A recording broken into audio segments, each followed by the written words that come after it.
Chers collègues, étranglé entre une autoroute urbaine, les voies ferrées et le boulevard périphérique, le territoire de Bercy-Charenton représente la dernière grande réserve foncière de Paris. C'est aussi certainement la plus exigeante, compte tenu de la trentaine d'hectares d'emprise ferroviaire qui la structure. L'atelier parisien d'urbanisme, la PUR, a conduit dès 2008 une série d'études concernant l'avenir de ce site complexe, qu'elle qualifie elle-même de chaînon manquant entre Paris et les communes le long de la Seine. La PUR proposait de réaliser la couverture intégrale des voies de chemin de fer, seul moyen de mettre fin à l'enclavement du quartier Cours-Saint-Émilion et de créer ainsi le lien avec Charenton-le-Pont. C'était un choix ambitieux, exigeant et de bon sens. Je ne relancerai pas le débat sur la couverture des voies ferrées. Je rappelle juste que c'était notre choix en 2014, que notre position a été constante, que notre projet était l'opposé de celui que vous avez présenté ce jour. Nous envisagions un quartier avec des immeubles à taille humaine. Ce n'est pas la voie que vous avez choisie et nous respectons ce choix, même si nous ne l'approuvons pas.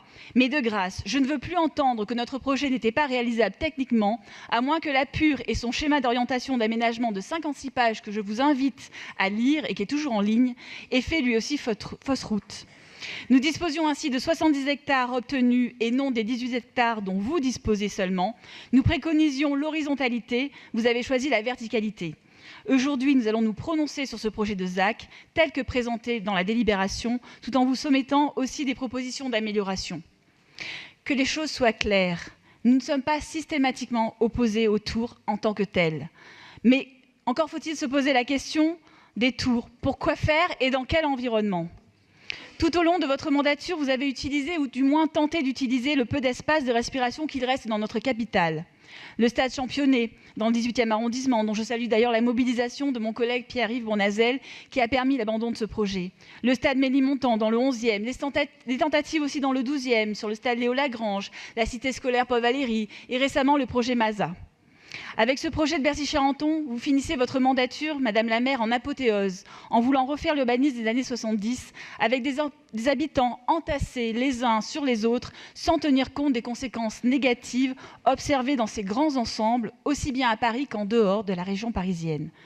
Le projet, tel que présenté par la majorité, est trop dense, enclavé et entouré de faisceaux de voies ferrées et d'un échangeur, paysages et infrastructures qui ne sont pas propices à autant d'immeubles de grande hauteur.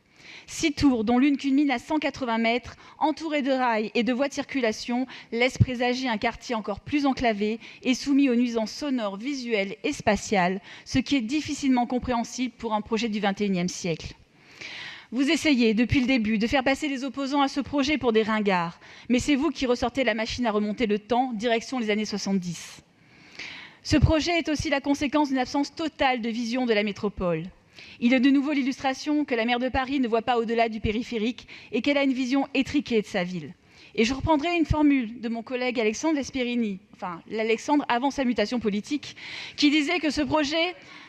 Ça montre que ce projet est une preuve de périphérocentrisme. Oui, cette expression convient bien à ce projet.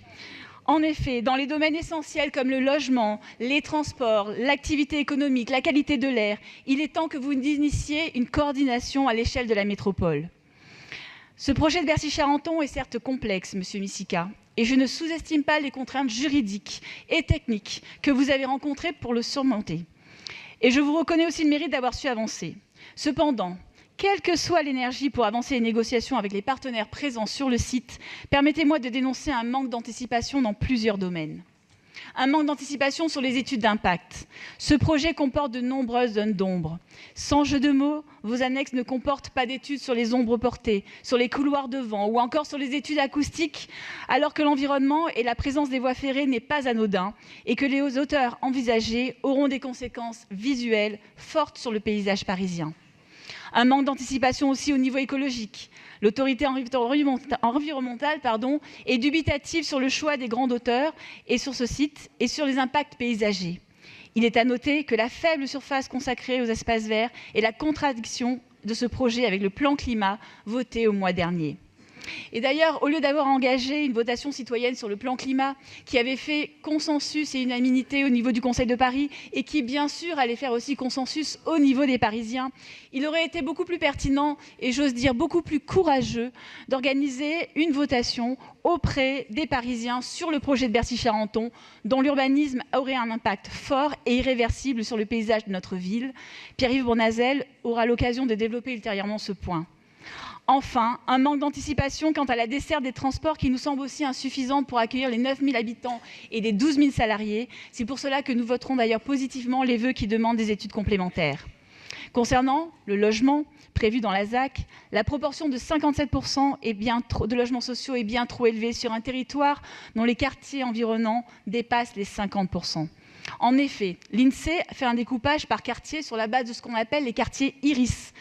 Et il est montré que les quartiers à proximité, les 3 quartiers les plus à proximité de la ZAC, comportent respectivement 42, 57 et 63% de logements sociaux. La commission d'enquête estime d'ailleurs qu'à l'échelle d'un quartier étendu à la ZAC de Bercy-Charenton, le taux de logement de 60% imposé par le plan local de l'habitat est bien trop élevé. Nous demandons aussi un rééquilibrage vers les logements en accession à la propriété, mais aussi surtout pour les logements étudiants et apprentis qui font tant défaut à Paris, et notamment dans le 12e arrondissement qui ne compte que 1 000 logements étudiants, alors qu'on s'apprête à accueillir 6 000 étudiants avec l'installation de la Sorbonne Nouvelle. Nous préconisons en effet 50% de logements étudiants. C'est un engagement fort, mais nécessaire. Je suis très dubitative lorsque je vois certains groupes qui demandent un certain pourcentage, je cite, de logements étudiants sans donner un seul chiffre. Et j'ai vu d'ailleurs que les amendements de l'exécutif reprenaient cette formule qui est « on ne peut plus vague ». Et j'aurais envie de dire, vous savez, quand c'est flou, c'est qu'il y a un loup. Nous avons soumis plusieurs propositions. Tout d'abord, il n'est jamais trop tôt pour insuffler... Merci, Monsieur Dubu, de bien vouloir m'écouter. Il n'est jamais trop tôt pour insuffler une âme à un quartier. Le quartier de Bercy, jadis appelé le cellier du monde, doit se dessiner autour de cette identité forte. La conservation d'une partie des tunnels de la gare de la Râpée est une avancée et l'appel à projet va dans le bon sens. Je vous remercie d'avoir infléchi d'ailleurs ce projet, aussi bien pour la préservation du stade Léo-Lagrange que pour la gare de la Râpée. Par un vœu, nous vous demandons aussi de ne pas oublier ceux qui sont déjà présents sur le site, notamment les artisans et les commerçants, et de leur permettre de bénéficier des caractéristiques écologiques et ergonomiques du site appropriées à leur activité. En termes d'équipement, nous avons déposé un vœu demandant aussi de prévoir les moyens supplémentaires avec la préfecture de police pour l'ouverture d'un commissariat pour les actuels et futurs habitants du quartier de Bercy et de Bercy-Charenton. Toujours en termes d'équipement, nous vous proposons d'y prévoir une piscine. Le projet de transformation du lac de Ménil en baignade avait des conséquences néfastes sur l'environnement et la biodiversité du site. À Bercy-Charenton, nous partons d'une feuille blanche et nous disposons ainsi de toute la latitude pour y réaliser une piscine modulable selon les saisons, c'est-à-dire ouverte en période estivale et fermée en période hivernale.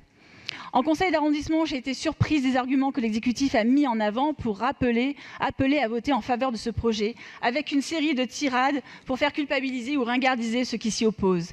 C'est un peu facile et c'est peut-être révélateur du peu d'arguments dont vous disposez pour défendre votre projet. En résumé, ce projet de Bercy-Charenton comporte 5 péchés originels. Une contradiction avec le plan climat, une verticalité trop dense, une mauvaise insertion dans le paysage urbain, une absence de vision métropolitaine et un déséquilibre de programmation de logement. Ce projet cumule les handicaps et les erreurs d'urbanisme pourtant déjà constatées dans les décennies passées. Il n'est pas digne de Paris. Il est aussi contraire à l'intérêt et au bien-être des Parisiens qui aspirent à un cadre de vie apaisé et à des immeubles à taille humaine. Il mérite d'être revu en profondeur. Et Madame la maire, vous avez pris l'exemple de la ZAC Clichy-Batignolles, mais ce projet a été complètement revu par l'action et la mobilisation, aussi bien de la mairie du 17e que des habitants, qui ont complètement revu la copie originale du projet de la mairie. Et l'implantation du TGI, dont vous avez fait tant publicité, a été actée par le président de la République, Nicolas Sarkozy. Alors voter ce projet, c'est construire seulement sur les emprises en pleine terre, libérables. C'est donc faire un choix largement irréversible et lourd de conséquences. Voter ce projet, c'est modifier le paysage de Paris de façon irrémédiable. Voter ce projet, c'est entasser des personnes dans 3 tours de logement à 80% de logements aidés locatifs. Voter ce projet, c'est nier la mise en place d'une coordination à l'échelle métropolitaine. Voter ce projet, c'est préférer le gigantisme aux immeubles à taille humaine. Voter ce projet, c'est tout simplement le triomphe du non-sens sur la qualité de la vie.